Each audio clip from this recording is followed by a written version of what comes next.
하나님께서 오늘 우리에게 주시는 말씀 마가복음 11장 12절에서 14절 말씀입니다.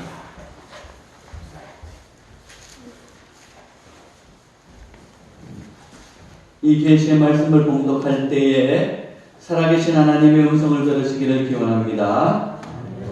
이튿날 그들이 베다니에서 나왔을 때에 예수께서 시장하신지라 멀리서 잎사귀 있는 한 무화과 나무를 보시고 혹 그 나무에 무엇이 있을까 하여 가셨더니 가서 보신즉 잎사귀 외에 아무것도 없더라. 이는 무화과의 때가 아니니라.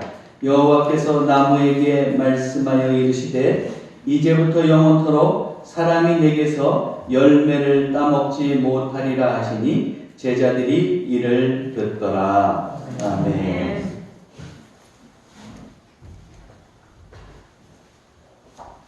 할렐루야.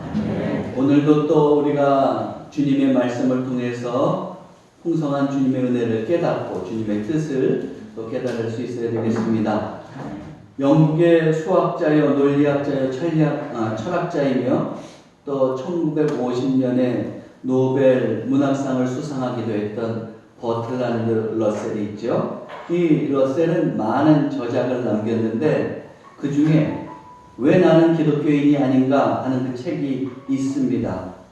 여기서 그는 자신이 기독교인이 아닌 이유를 밝히고 있는데 그 중에 하나로 예수님의 일관성 없는 태도를 꼬집었습니다. 내용을 보면 이래요. 예수는 일관성이 없다. 그는 신경증 환자 같다. 그는 원수를 사랑하라고 말하면서도 그렇게 화를 낸다. 사람뿐만 아니라 심지어 나무에게도 화를 낸다. 그는 무화과 나무를 저주했다.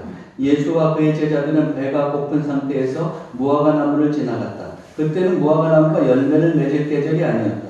그들은 무화과 나무에 열매가 없는 것을 보았다. 이때 예수는 무화과 나무에 저주를 퍼부었다. 무슨 인간이 이런가? 이런 그가 사랑을 말한다고? 이렇게 써놨어요. 오늘 우리가 읽은 본문이 바로 이 러셀이 비판했던 대목이죠. 오늘 본문을 보면 예수님께서 예루살렘으로 향하시다가 시장하셔서 한 무화과 나무로 다가가셨습니다. 그리고 열매를 찾으셨어요. 그러나 그 나무는 잎사귀만 무성했지 열매가 없었습니다. 그러자 예수님께서 그 나무를 향해서 이제부터 영원토록 사람이 내게서 열매를 따먹지 못하리라 그렇게 말씀하세요. 그러자 얼마 지나지 않아 이 무화과 나무가 말라버린 겁니다. 그래서 마가복음 11장 20절에서 21절 보면 이렇게 되어 있어요. 그들이 아침에 지나갈 때에 무화과 나무가 뿌리째 마른 것을 보고 베드로가 생각이 나서 여짜오되 라삐여 보소서 저주하신 무화과 나무가 말랐나이다. 예수님께서는 왜 이런 행동을 하셨을까요? 버틀란드 러셀의 말처럼 예수님이 일관성 없는 변덕쟁이라서 이렇게 하셨을까요? 이것을 알기 위해서는 우선 무화과 나무에 대해서 우리가 좀 더 알아야 되겠습니다. 제가 예전에 좀 말씀드린 게 있는 것 같은데 이스라엘에는 대표적인 작물이 7개가 있어요. 곡물로는 밀과 보리 이 두 가지가 있고 그 다음에 과실로는 여름 과실로 무화과, 포도, 석류, 올리브, 대추야자 이렇게 5가지가 있습니다. 이 과실은 모두 여름 과실이에요. 그래서 어떻게 되느냐? 포도는 8월에 열매를 맺고 석류는 9월, 올리브는 10월, 대추야자는 11월에 열매를 맺습니다. 그러니까 이스라엘 백성들은 8월부터 이제 여름 과실을 먹을 수 있는 겁니다. 자, 그러면 과연 무화과 나무는 어떠냐 하는 거예요. 무화과 나무는 열매가 열릴 때 잎과 열매가 같이 동시에 열리는데 이스라엘의 기후는 4월부터 10월까지는 건기입니다. 여름이면서 건기예요. 무슨 기라고요? 건기. 건기는 뭐예요? 비가 잘 안 내리는 거예요. 그래서 건기고 그 다음에 11월부터 다음 4월 전까지는 어떻게 됐냐? 우기입니다. 우기면서 겨울이에요. 그러면서 비가 오고 그때 땅을 갈아엎고 이러면서 이제 농사 준비를 하게 되는 거예요.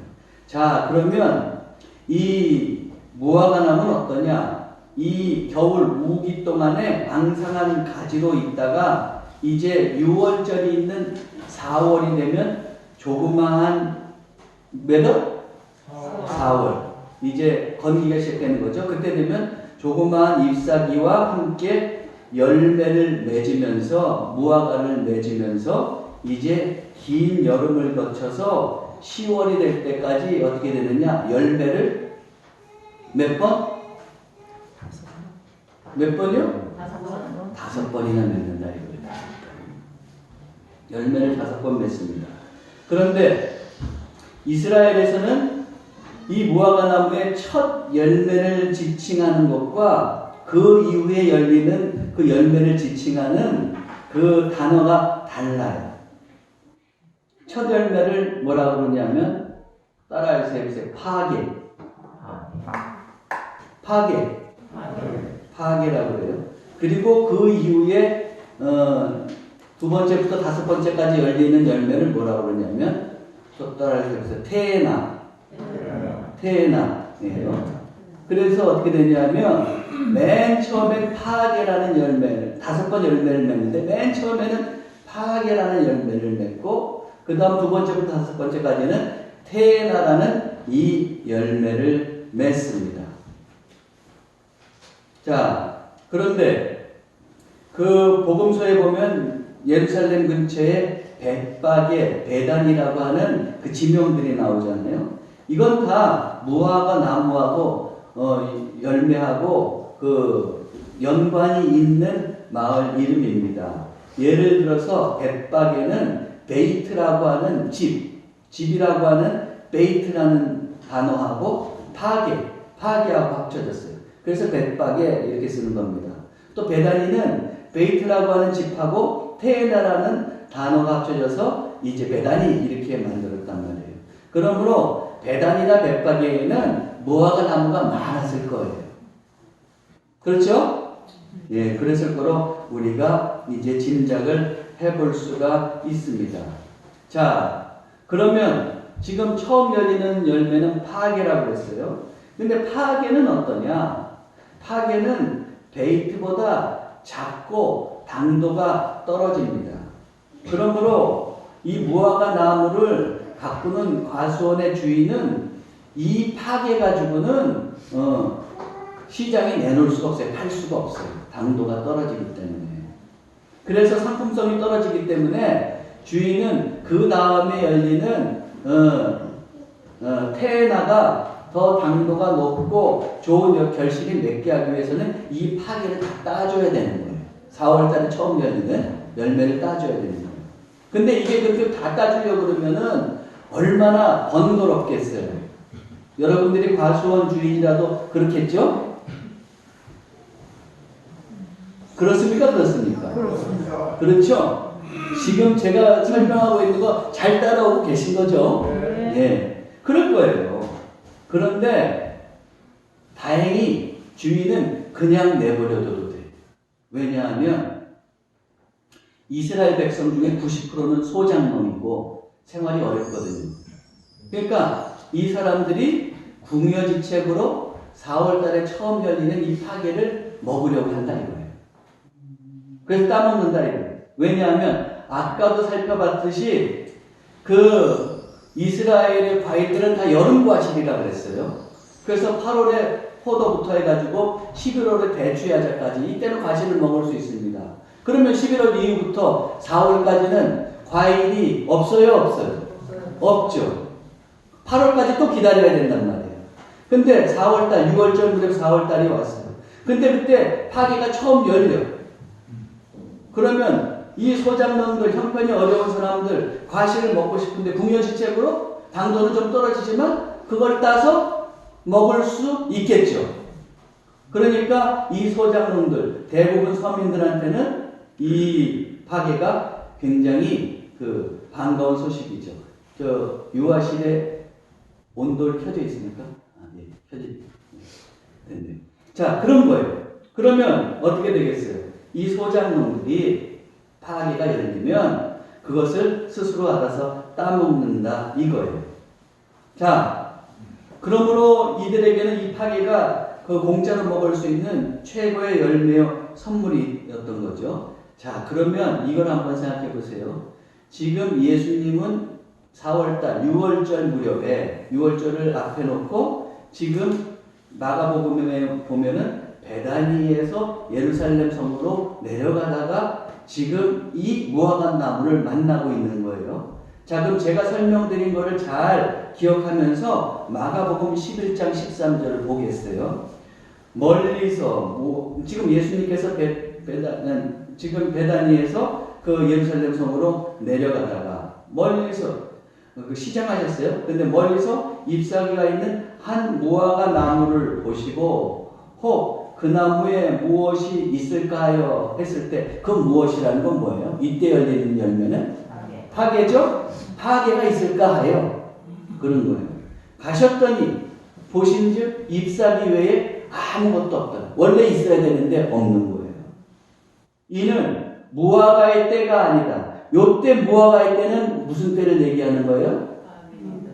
파괴가 아닌 태나 당도가 높은 그 열매가 열리는 그 태나 본격적인 그 여기 잘못 썼네. 베이트라고 잘못 썼는데 태나의 때가 아니라는 거예요. 아셨죠? 자, 그러면 보세요.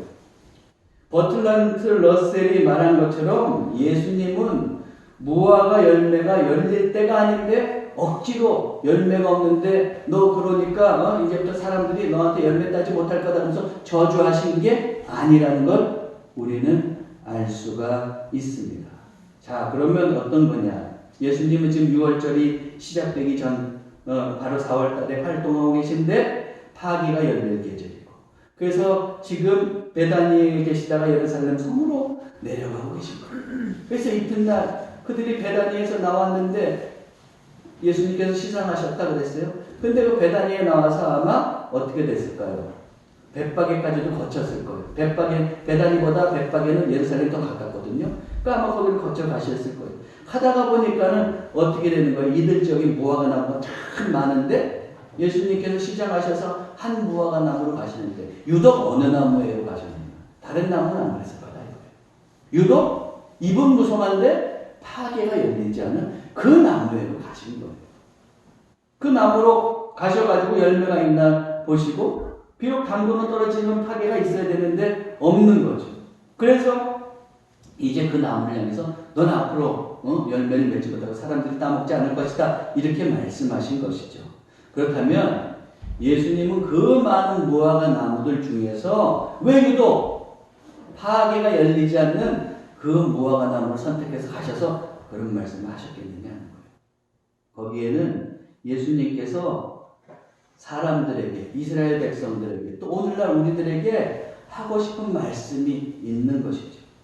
그것을 이렇게 무화과 나무에게 얘기하면서 상징적인 행동을 통해서 우리에게 말씀하고자 하시는 것이 있는 겁니다.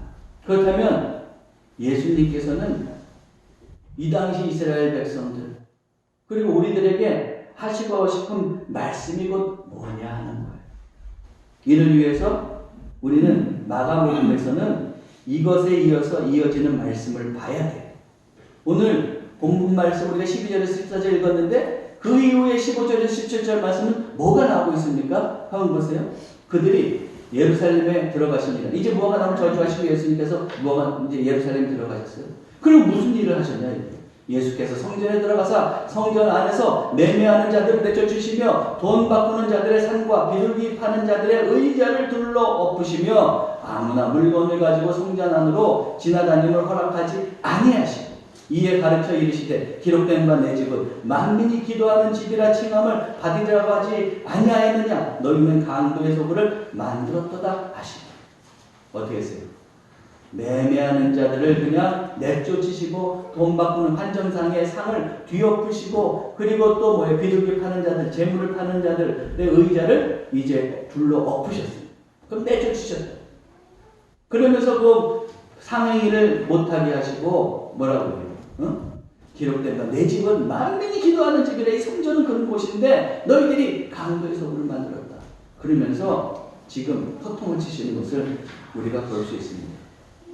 평행 본문인 마태복음 21장을 보면 어떻게 되어 있냐면 이 성전 정화의 사건, 소위 성전 정화하는 이 사건이 먼저 나오고 그 다음에 예수님께서 이제 무화과 나무를 저주하는 그 내용이 나오고 있어요. 어쨌든 무화과 나무와 연관된 사건과 더불어서 이 성전 정화의 사건이 일어나고 있는 것을 우리는 성경을 통해서 볼 수가 있죠.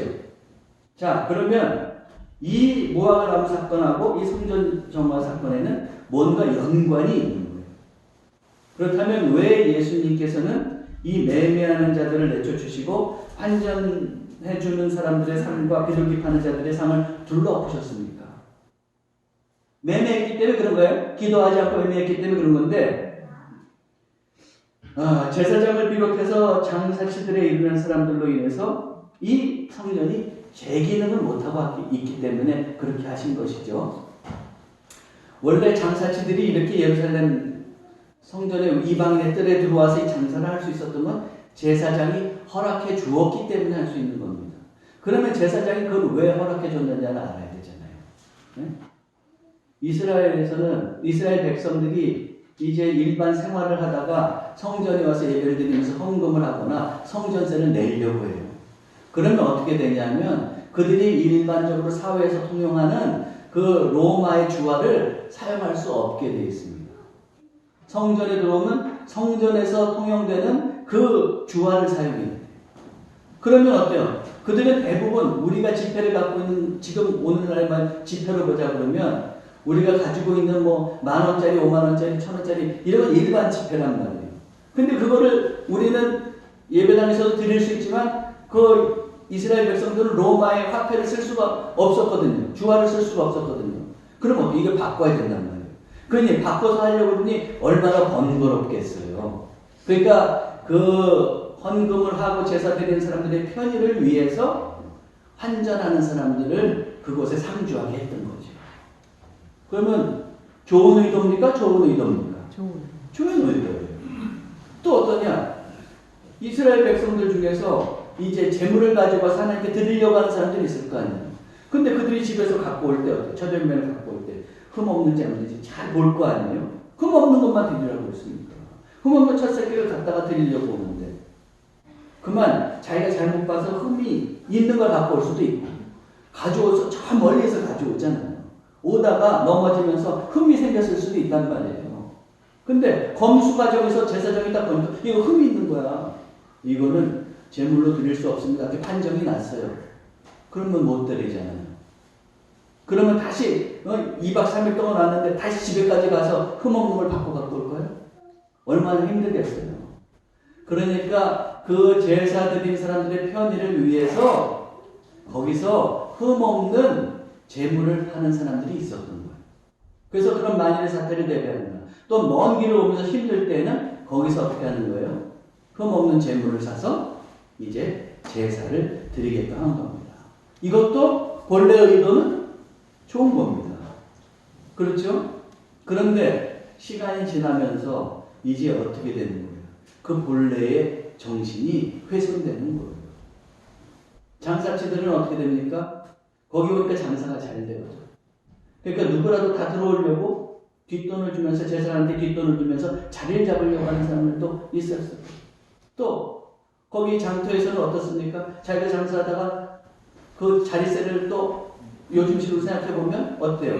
또 비싸게 팔고 가는 사람도 있었을지 모르죠. 어쨌든 그런 식으로 훼손이 되는 거예요. 거기다가 또 어떻습니까? 그 장사치들은 그렇게 돈을 투자해서 들어왔으면 어때요? 자기도 이익을 남겨야 될 테니까. 네? 어때요? 또 비싸게 팔아먹으려고 하지 않겠습니까? 자, 이런 일들이 벌어지면서 어떻게 돼요? 결국 예루살렘 성전은 믿음의 순수성을 상실하고 성전제사의 덕에, 그 성전제사 덕에 돈벌이 하려고 하는 사람들로 득실거리게 된 겁니다. 해서 예수님은 성전을 정화하신 거예요.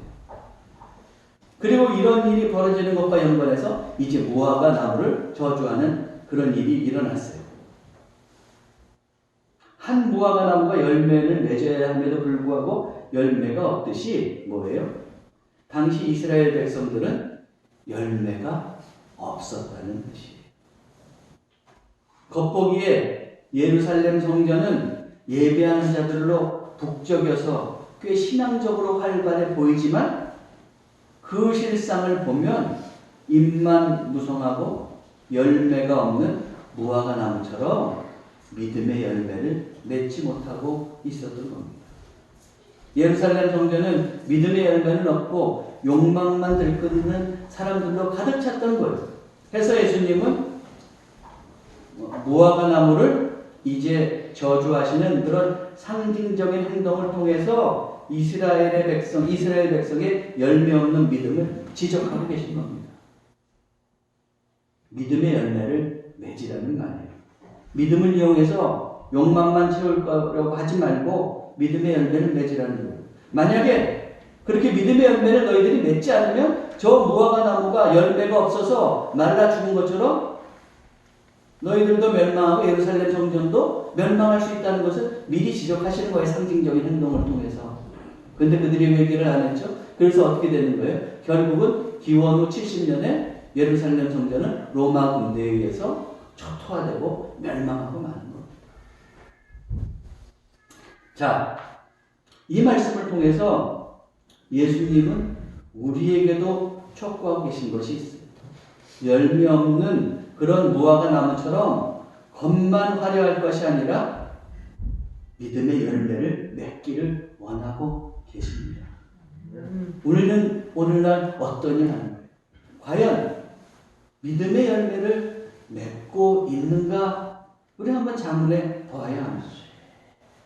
겉으로 보기에는 화려한 믿음의 경력을 갖고 있어요. 네?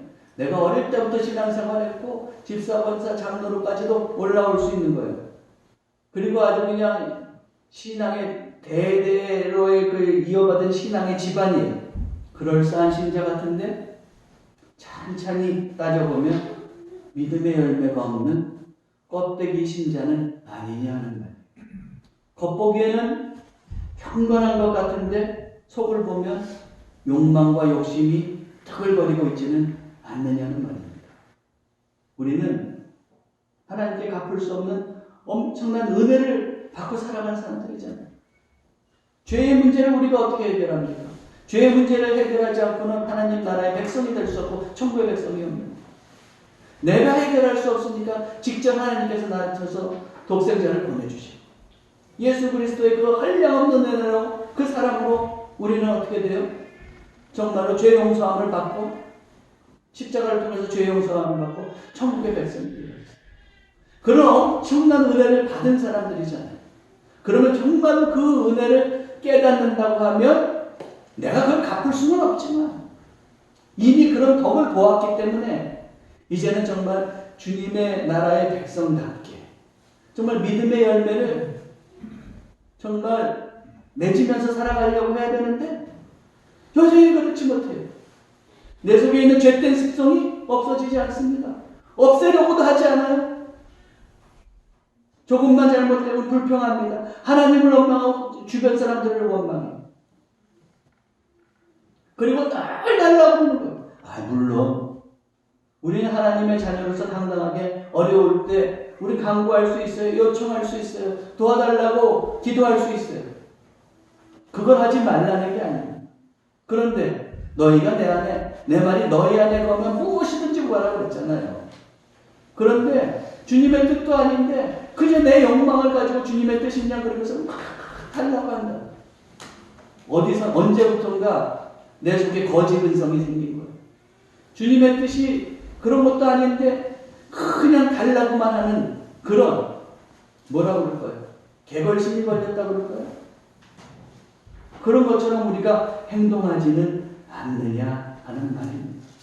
그러다가 또 내 형편이 좀만 어려워지면 어때요? 그냥 언제든지 신앙을 내팽개치려고 하는 그런 삶을 살고 있지 않느냐. 오늘 무화과 나무의 사건을 통해서 우리는 예수님의 뜻을 분명히 받아들여야 합니다. 한없는 은혜를 받은 우리들은 이제 믿음의 열매를 맺어가야겠어요. 우리가 신년을 맞이해서 이 두 번째 주일에 임원 임명주일로 또 우리가 정예르 장로님이 이렇게 장로 반수와 취임식을 함께 하려고 하는데, 그러기에 더더욱 우리가 믿음의 열매를 맺을 것을 한번 다짐해 봐야 되지 않겠습니까? 장로 취임식이 있고 안수식이 있기에 제가 얼마 전에 바로 말씀드렸던 한 번 더 말씀드릴까요? 장로석의 유래가 어떻게 된다고 했어요? 우리 교회는 장로석이 따로 없죠. 맨 앞에 장로석에 보면은 전통 있는 교회들 보면 맨 앞에 장로석이 있고 거기 장로님들이 자랑스럽게 탁 앉아 계시는데 설교하실 때마다 다 눈을 감고 이러고 계시더라고요. 근데 그 장로석의 유래가 어떻게 된다고 했어요? 종교개혁 시대에 그때 이제 개혁교회가 출발하면서 이렇게 말씀을 듣는 그런 예배를 드릴 때 그때 어떻습니까? 그 천주교 구교의 급진주의자들이 그걸 두고 볼 수가 없었던 거예요. 그래서 그들의 예배당을 이제 예배를 훼손하고 설교자를 이제 처단하면서 교회를 와해시키려고 한 거죠. 그래서 예배 드리고 있을 때 설교자가 설교하고 있을 때 말을 탁 그냥 급진주의자들이 그냥 분노에 차고 유리창을 깨고 달려 들어와가지고 설교자를 그냥 살해해버리는 거예요. 그러면 어떻게 됩니까? 그걸로 인해서 이제 그냥 설교자를 잃은 그 교인들은 황망하니 말씀을 어디서 들을 수가 없어서 다 흩어져가고 쓰러져 가는 거죠. 그때 그 교회의 장로들이 어떤 결심을 합니까? 교회를 지키기 위해서 우리가 설교자를 지켜야겠다. 그러면서 맨 앞에 좌석에 가서 앉는 거예요. 그리고 바깥에서 말발굽 소리가 들려오면 장로들이 탁 달려나와가지고 설교자를 탁 빙 둘러서 보호하는 거예요. 자기 목숨은 잃을지언정 설교자는 살리겠다는 거예요. 그게 설교자를 신격화하기 위해서 그런 게 아니고 교회를 지키기 위해서, 교회가 와야 되는 것을 지키기 위해서 그런 일을 했던 거 아니에요. 그런 고귀한 장로석에는 고귀한 전통이 있는 겁니다. 개혁시대의 장로들은 목숨까지 내놓으려고 하는 그런 믿음이 있었습니다. 그런 헌신과 믿음의 열매가 있었습니다. 그런데 요즘 장로석은 어떻게 된 거예요?